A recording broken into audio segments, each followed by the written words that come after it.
జీవన్ రెడ్డి గారు 1983లో కాంగ్రెస్ పార్టీలో చేరినప్పుడు ఆయనకి 70 ఎకరాల భూమి, 40 మంది పాలేర్లు ఉండేవాళ్ళు.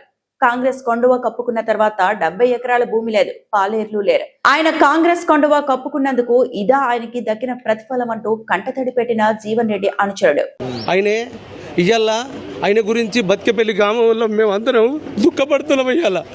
మాకు ఇవాళ సారు మాకు కాంగ్రెస్ వాళ్ళు వేసుకుంటే మాకు ఏమవుతుంది ఏదో వస్తామని సార్కు వచ్చింది గిది ఇవాళ ఇంత బాధపడుతున్నాం మేము. అయినరా 40 మంది పాలేరు, 60-70 ఎకరాల భూమి, మామిడి తోటలు 61 సార్ దగ్గర ఉండే. మా బాపులో 40 మంది పాలేర్లు ఉన్నారు. ఇవాళ ఒక్క మనిషి లేకుండా అయిపోయాడు. ఆయన ఏం సంపాదించుకున్నాడు చెప్పారు గింత. సార్ ఇప్పటికైనా కానీ ఏ రాజనీతి క్యాండిడేట్కైనా కానీ తెలిసిన మనిషి ఇష్టం ఉండదు సార్. నేను ఎక్కువ మాట్లాడలేను సార్. బతికేపల్లి గ్రామంలో ఆయనకు 70 ఎకరాల భూమి ఉండే. 1983లో కాంగ్రెస్ తువాలు వేసుకున్నప్పుడు ఇవాళ 5 గుంటల భూమి లేదు సార్కు. చెప్పండి, 40 మంది పాలేర్లు, బర్రెలు, గొర్రెలు, అన్ని రకాల భూములు జాగాలుండే. ఇవాళ తెలియనోడు ఏదో ఎవడో సార్ గురించి చిన్నగా చేసి మాట్లాడితే మాత్రం మేము ఒక్కళ్ళని కూడా ఇడిచిపెట్టామని చెప్పి మేము ఇవాళ హెచ్చరిస్తున్నాం సార్. అది థ్యాంక్ యూ సార్.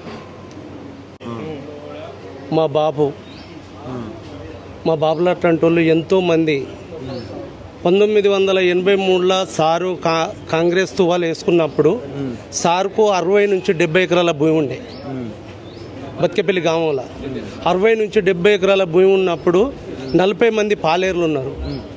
ఇవాళ కాంగ్రెస్ తువాలా వేసుకున్న నుండి ఇప్పటి వరకు బతికేపల్లి గ్రామంలో ఎంతో కమిటీ వాళ్ళకు, రైతు సంఘాలకు, అరొక్కలకు సంఘాలకు భూములు ఇచ్చి ఆయన పెద్ద మనసుతో ఇచ్చిన రోజులు ఉన్నాయి.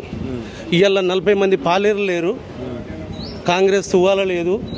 కాంగ్రెస్ తువాలు వేసుకున్నట్టుండి 60-70 ఎకరాల భూమి పోయింది, పాలేర్లు వేరు.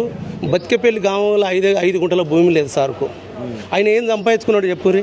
మరిన్ని అప్డేట్స్ కోసం మా ఛానల్ని సబ్స్క్రైబ్ చేయండి.